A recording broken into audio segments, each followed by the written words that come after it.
I think we have established that it's Texas Tech, Utah, BYU, and everybody else. But why is BYU in there? This is Locked On Big 12.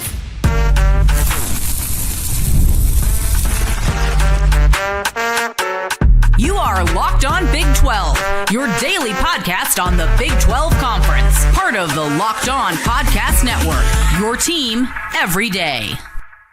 Happy Sunday, everybody. Welcome to Locked On Big 12. I'm Drake Toll from America's #1 Big 12 podcast, Locked On Big 12. Thank you for making this show your first listen every single day. I don't know, man. I don't know.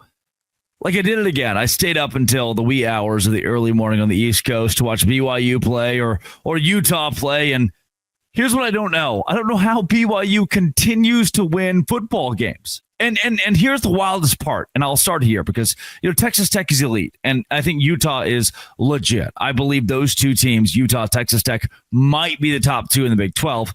BYU right there with them, maybe number 2 behind Texas Tech. Here's where I'm confused. How in the world? I was told last year, confidently, if BYU wins so many games by one score, there's no chance going into next season they can do it again.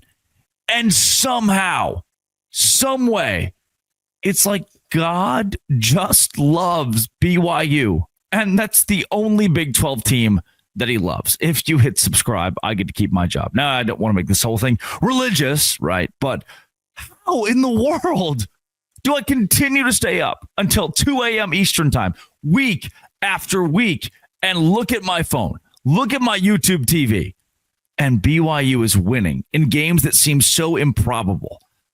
We'll start there. We'll kind of just cover the whole Big 12 thing that happened this week. Then Iowa State, TCU out of the race.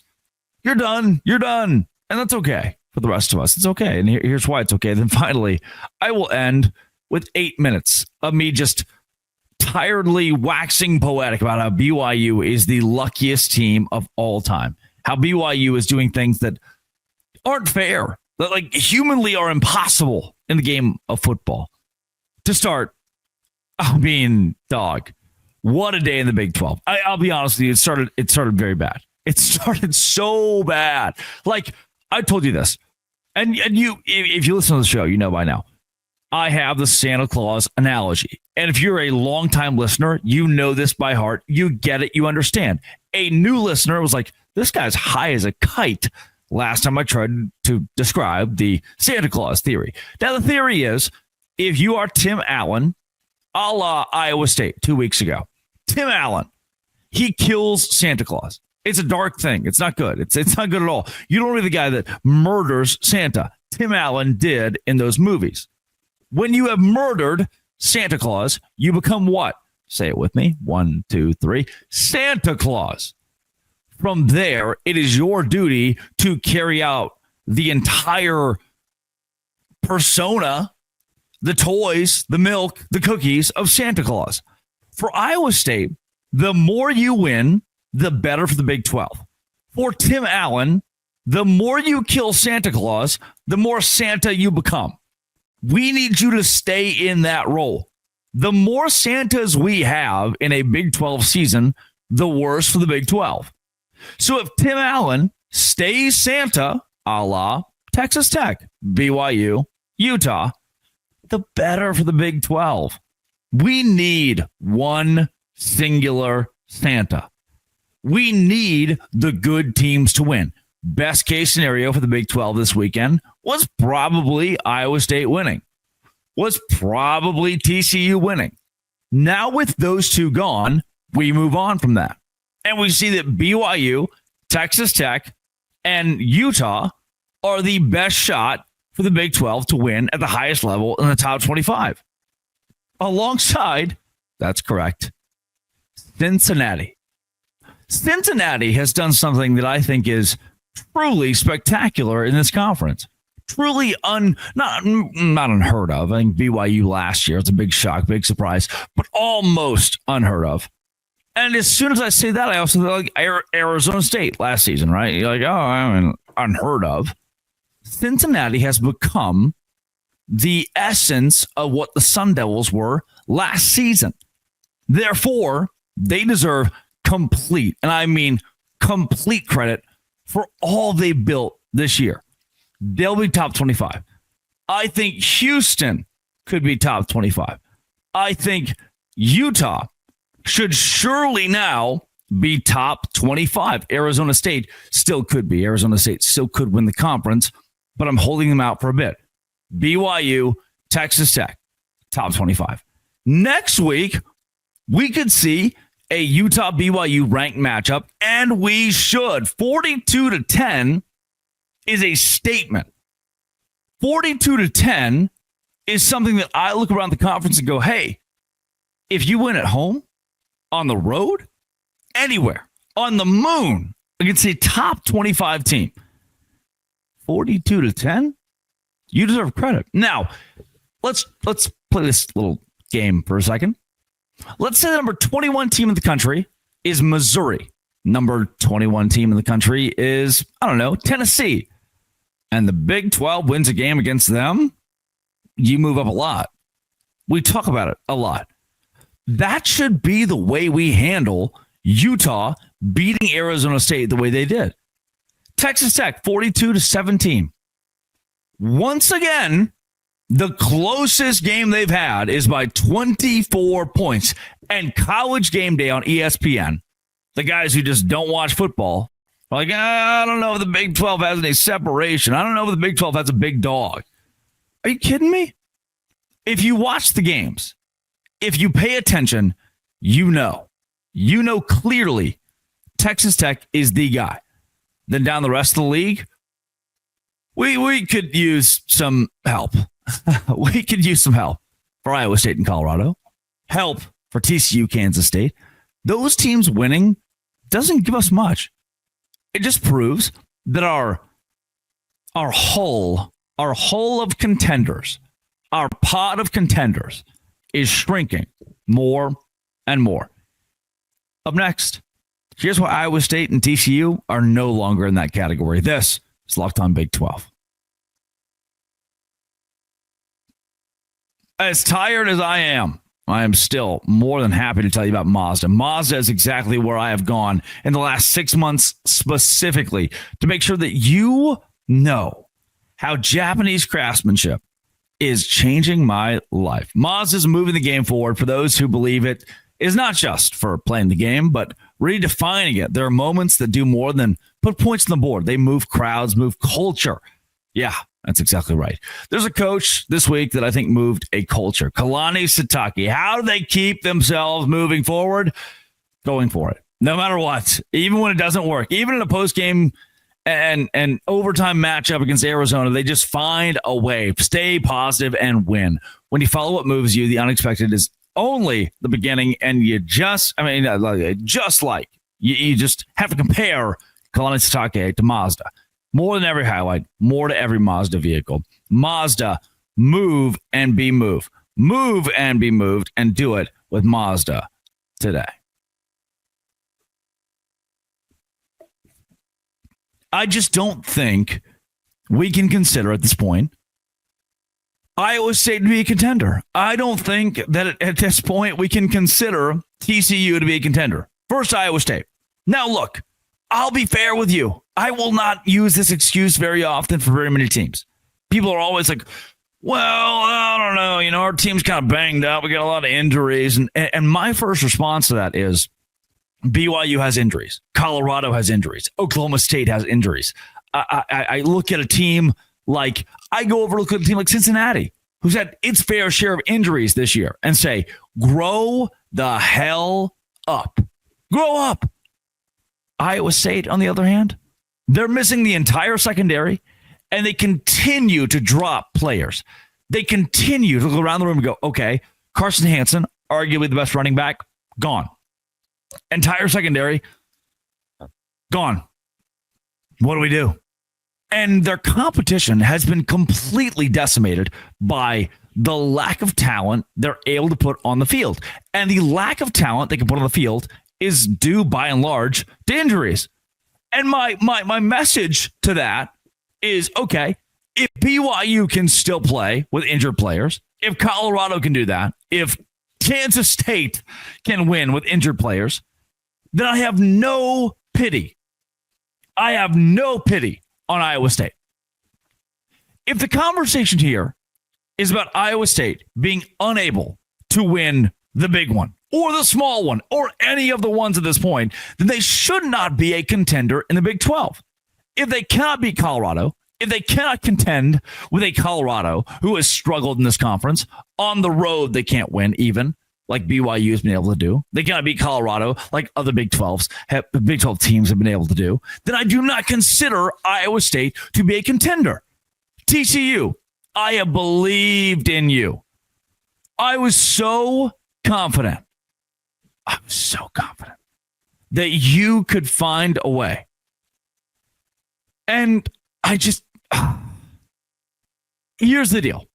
As much as I wanted Josh Hoover to win the Heisman, and tonight, 376 yards passing, 3 touchdowns. Oh, but 26 for 47? That's not good at all.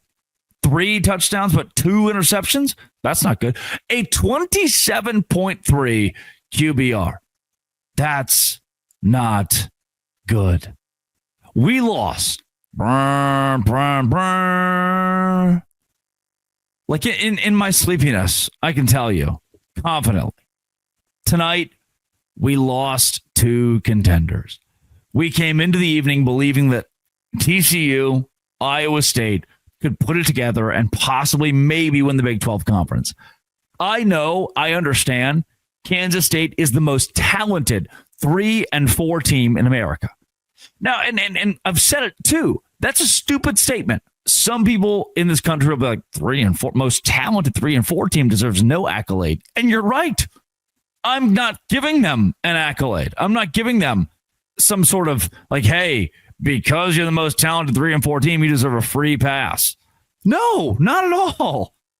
But what I am telling you is that TCU, if you, Kansas State, don't get a free pass, certainly doesn't get a free pass. You don't just get to be 4 and 2 with a loss on the road against a team that lost to Army in the same venue and me be okay with it.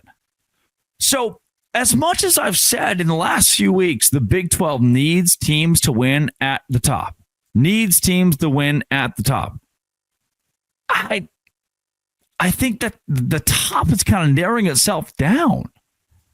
For better or worse, like if we want to have, a legit 2 or 3 contenders for the college football playoff, then great. We have that now.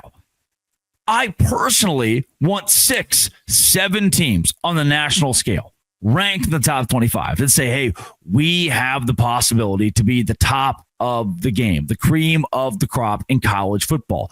Follow us, root for us, cheer for us. Out of the Big 12 conference, these brands can make their own due.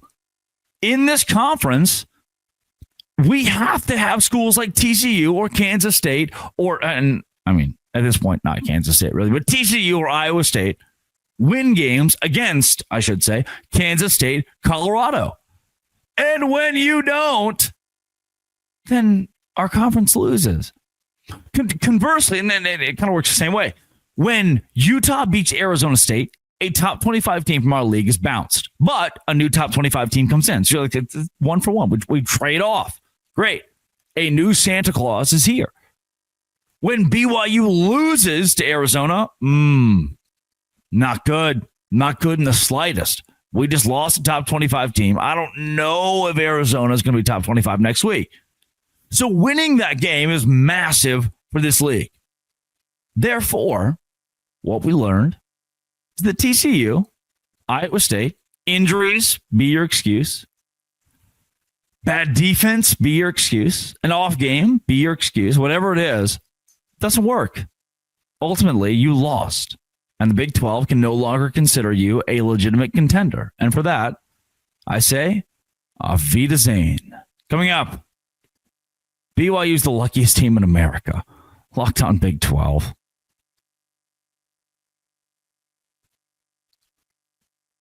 Today's show is brought to you by FanDuel. FanDuel is exactly where I go right now, exactly. I don't know, man. I had BYU winning this game against Arizona. I bet on them on FanDuel -2.5. And I thought, you know what? End of the game, there's no way. They're not even going to win, much less cover 2.5. And then they did. Right now, new customers who bet a bet like that can bet just $5 to get $300 in bonus bets if you win. That's right. Pick a bet. Put down $5. If it hits, you'll unlock $300 in bonus bets to use across the app. It makes watching football even more exciting when you've got a little something riding on the action. What are you waiting for? Go to FanDuel.com to download the FanDuel app today and get started. $5 bet. If it hits, you win $300 in bonus bets. All of that right now at FanDuel. Visit FanDuel and do it today. Today's show is also brought to you by Monarch Money. I mean, most people, myself included, I'm 24 years old, cannot name their financial accounts or even what they're worth or whether it's a 401k or a property or investment or what all those things even mean. Then there's Monarch Money, and that's why they are here. All-in-one personal finance tool that brings your entire financial life together. One clean, clear, easy-to-use interface. Monarch is built for people with busy lives. You put off organizing your finances, Monarch can do it in seconds. You can identify what you aren't saving as much as you thought you were on, and Monarch can help you notice even 401ks you lost in the sauce from your old jobs. Don't let financial opportunities slip through the cracks. Use code LOCKEDONCOLLEGE at monarchmoney.com in your browser for half off your first year. 50% off your first year at monarchmoney.com with code LOCKEDONCOLLEGE. Use code LOCKEDONCOLLEGE at Monarch Money and do it today. The BYU Cougars. Now, look, I stayed up late. I watched BYU. I watched Utah. And I cannot, dog, in the wee hours Eastern time of the morning, I cannot explain to you. Can I tell you a story? So I work for the Savannah Bananas, the Party Animals, that brand. I actually do the play-by-play for the Party Animals, and I was doing a game tonight. We get to the end of the game. After the game, Party Animals won the championship of the Banana Ball, tournament this year. And so we beat up the Bananas, beat up the Firefighters, Tailgaters, and so afterwards we're celebrating. I'm watching the BYU-Arizona game, the Utah-Arizona State game, and I'm just glued to these. And I love the Big 12, right? I love college football. And I watch Will Farron miss a kick that would have tied the game in overtime. I throw my phone across the room. I'm so upset at Will Farron, the kicker for BYU. Little did I know, I guess my eyes deceived me. He made it. So there's about 10 minutes where I'm just punching air. Like, God bless. I've told you that I want BYU to win, that I want Utah to win, that I want Texas Tech to win, that I want Iowa State to win, the best teams in the Big 12 to win for this conference to look better and better on the national stage. So for 10 minutes, I believe BYU lost this game.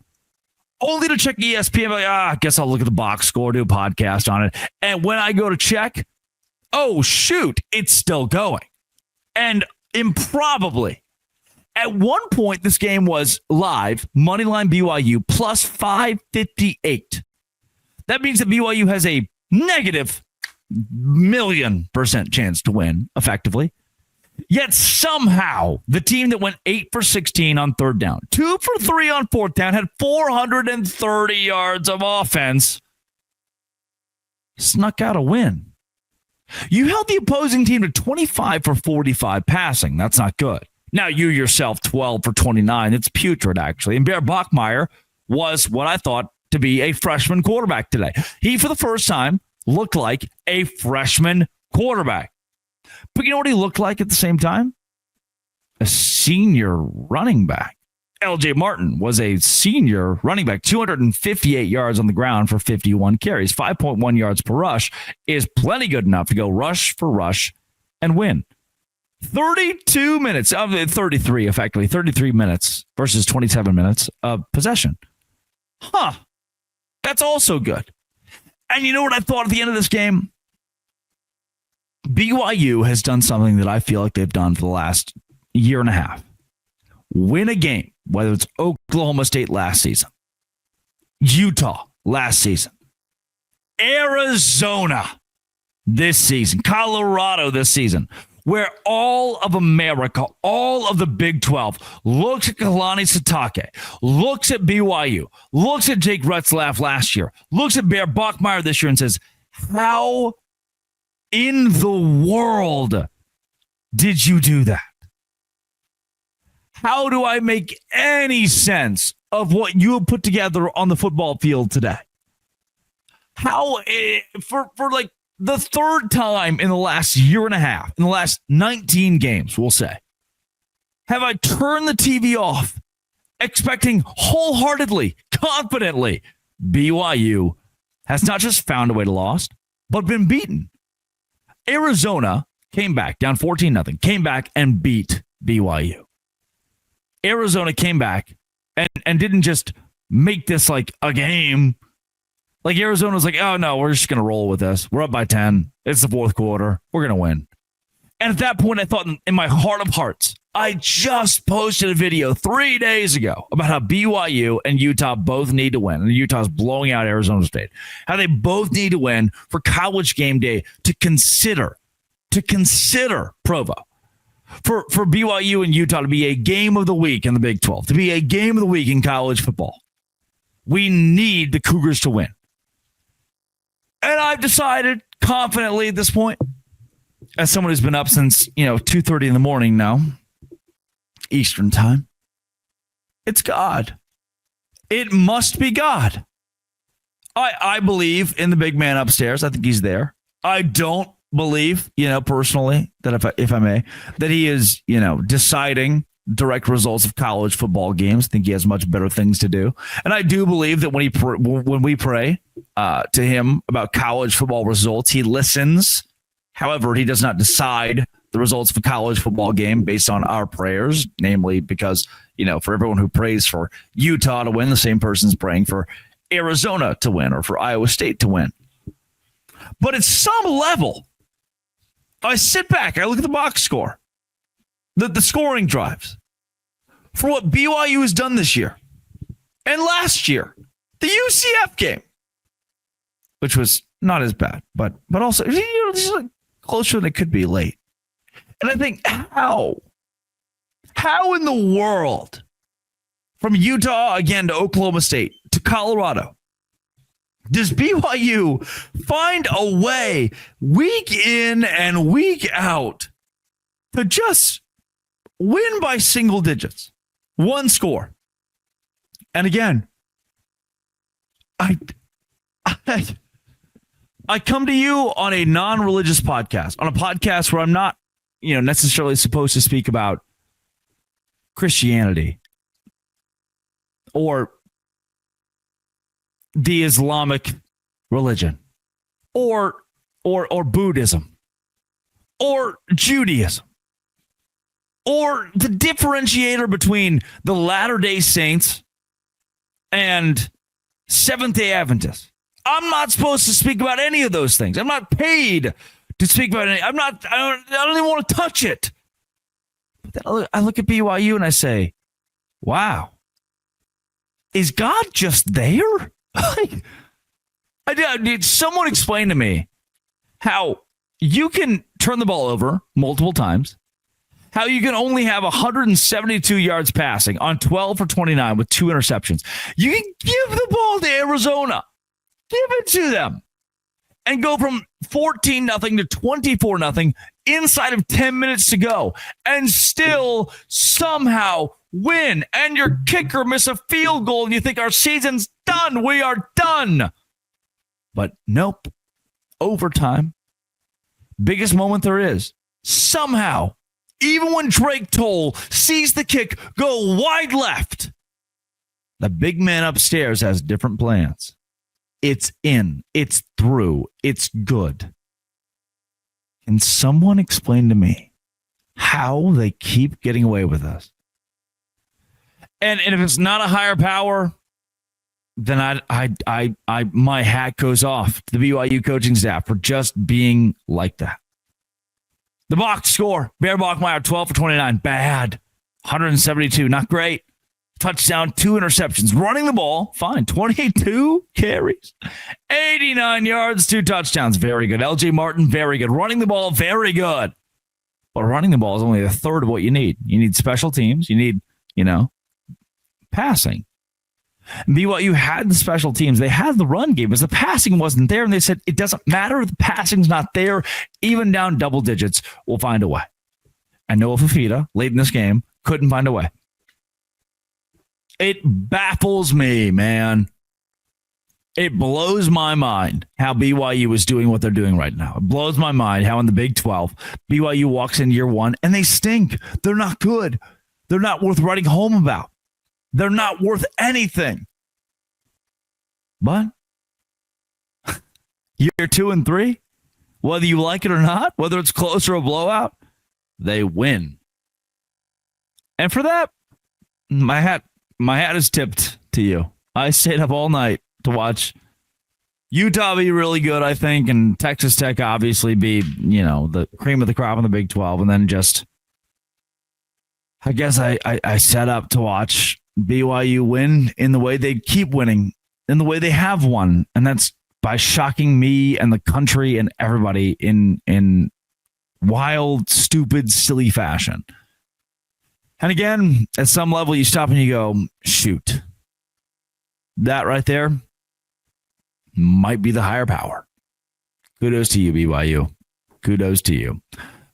Huge week in the Big 12 this week. BYU and Utah, and I just don't even know where I'm going to be there. I'll be at the game. The Holy War. I will. I'll be on the sidelines. It's going to be a while. This has been It Always Will Be. Locked On. Thanks for making it your first listen every single day. Adose Grande.